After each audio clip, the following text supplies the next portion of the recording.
Suis-je condamnée aux amours impossibles? Est-ce normal que tous les partenaires que je rencontre me proposent des relations qui finalement sont condamnées? Bonjour à toutes et à tous, je me réjouis de vous retrouver pour cette nouvelle vidéo. Si vous ne me connaissez pas encore, je suis Bénédicte Anne, votre love coach depuis 2004. J'accompagne les hommes et les femmes qui ont jusque-là galéré en amour à attirer directement la bonne personne dans la nouvelle jungle des rencontres. Et pour ce faire, je publie presque tous les jours une nouvelle vidéo pour vous aider à maîtriser les nouvelles règles du jeu amoureux. Si vous ne l'avez pas déjà fait, je vous invite à vous abonner à ma chaîne, vous trouverez le lien ci-dessous, et à cliquer sur la cloche des notifications pour être informé de chaque nouvelle vidéo.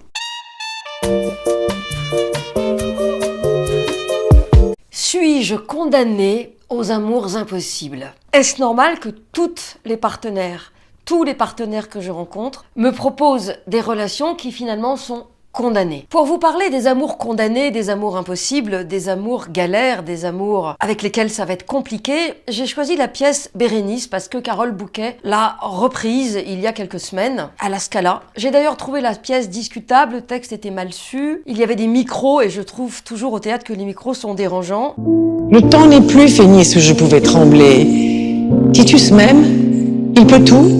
Il n'a plus qu'à parler. Il y aurait plein de choses dont j'aurais pu parler, mais le sujet n'est pas là. Ce qui est intéressant dans cette pièce, c'est que lorsque Bérénice rencontre Titus, ils savent tous les deux que leur histoire est condamnée. Lui, issu de Rome, sait très bien que Rome n'acceptera jamais une reine étrangère. Et bien sûr, Bérénice est informée de ce fait. Et tous les deux rentrent dans l'histoire. Pour être évidemment confrontés, lorsque l'ère de Titus est venue, à une impossibilité, puisque Titus va choisir le devoir à la passion. Il y a quand même quelque chose d'intéressant dans la mise en scène, c'est ce moment où ils refont l'amour alors qu'ils savent que c'est fini. Et ça, j'ai trouvé que c'était très bien vu parce que c'est tellement inhérent à chaque rupture, ce moment où on refait l'amour, où ça ne veut rien dire, mais c'est quand même là. Ça, j'ai trouvé que c'était fin. Comme dans toute pièce de Racine, les amours sont impossibles, le devoir l'emporte, et on va rajouter une couche avec Antiochus qui est l'amoureux éperdu de Bérénice. Antiochus sait que Bérénice aime Titus, il est aussi très copain avec Titus, et il décide de s'enamourer de Bérénice au point de s'en rendre malade. Là encore, vous voyez qu'il y a un couple qui est constitué, ou en tout cas qui se constitue sous vos yeux, et qu'est-ce que vous faites? Vous décidez de tomber amoureux, amoureuse d'une personne qui est déjà en couple, qui a d'autres projets, qui va quitter le pays, qui est en couple avec une de ses activités, ou un enfant malade, ou une maladie auto-immune, ou des parents vieillissants que cette personne ne veut pas mettre en EHPAD, ce qui est tout à fait à son honneur. Mais pour des raisons qui sont diverses et variées, cette personne n'est pas disponible pour une histoire. Ce qui nous amène évidemment à nous demander pourquoi vous jouez les Bérénice ou les Titus. C'est une vraie question. Vous allez me dire, oui, l'amour me tombe dessus, je n'y peux rien, on n'a pas le choix, c'est un coup du destin, c'est Cupidon qui avec sa flèche, mais c'est pas du tout comme ça que ça marche. Lorsque vous êtes en train de rencontrer la personne qui vous drague progressivement, vous savez très bien que cette personne est en couple. Et vous continuez à entretenir une relation ambiguë jusqu'au jour où vous craquez, vous entrez dans la relation et après, vous êtes cuit, vous êtes cuite. Lorsque vous êtes avec quelqu'un qui vient d'une autre culture que vous, et je vous renvoie à la vidéo sur le sujet, vous savez très bien que ça va être compliqué. Alors évidemment, dans certaines cultures, finalement, contre toute attente, ça se passe bien, mais c'est pas, en tout cas, la majorité des situations que moi, j'ai pu rencontrer lors de ma pratique. Ce qui se passe la plupart du temps, c'est que nous savons que l'autre est impossible, nous savons que l'histoire est condamnée et nous y allons quand même. Ça nous amène donc à nous demander pourquoi nous y allons. Nous y allons parce que nous n'avons pas le droit. Oh, j'aimerais tellement être heureuse en amour, mais j'ai pas le droit. Pourquoi j'ai pas le droit? Parce que je suis dans une auto-interdiction. Pourquoi je suis dans une auto-interdiction?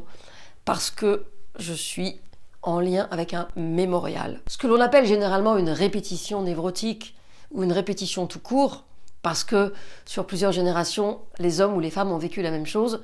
Moi, je l'appelle un mémorial. Un mémorial a quand même comme intérêt d'être plus ouvert. En effet, quand vous dites c'est une répétition névrotique, on est condamné à répéter, et voilà, et à la fin, on est condamné. Alors qu'un mémorial, c'est une histoire d'amour qui s'accomplit. Je t'aime tellement maman, je t'aime tellement papa, que je m'arrange pour vivre la même chose que toi, version moderne, une génération plus tard, et en ce faisant, j'honore parfois une lignée d'hommes ou une lignée de femmes qui a vécu des situations pas cool, bien sûr remises dans le contexte. Donc lorsque vous rencontrez des personnes qui ne sont pas disponible pour vous lorsque vous vivez des histoires qui, de manière répétitive et pour des raisons différentes, se révèlent être des histoires condamnées, demandez-vous quel est ce mémorial que vous entretenez en vivant finalement d'une manière contemporaine une situation tout aussi violente que certaines personnes de votre famille. Ne connaissant pas votre histoire ni votre famille, ça m'est difficile de vous répondre, mais je suis certaine que vous saurez le faire. Alors vous allez me dire, oui, mais une fois qu'on a dit, c'est parce que ma mère, ma grand-mère, nanana, mon père, mon grand-père, et maintenant je fais quoi? Maintenant,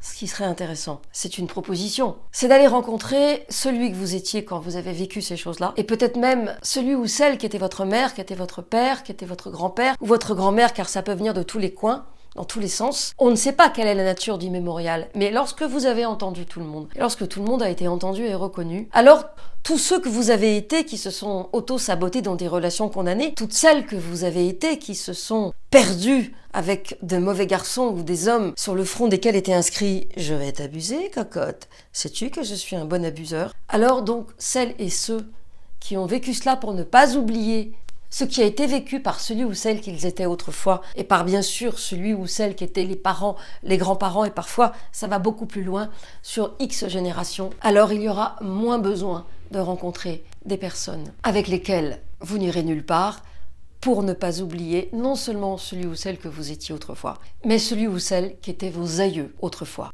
Et vous, est-ce que vous avez déjà été dans des relations condamnées? Est-ce que vous y êtes allé en sachant que c'était foutu? Est-ce que vous avez réussi à vous en extirper? Est-ce qu'il vous a fallu du temps pour réaliser que la relation était foutue d'avance? Dites-le moi dans les commentaires, je serai ravie de vous répondre. Merci d'avoir regardé cette vidéo jusqu'au bout, merci de la liker si elle vous a plu, de la partager si vous pensez qu'elle peut aider des personnes de votre entourage, et à très vite pour une nouvelle vidéo.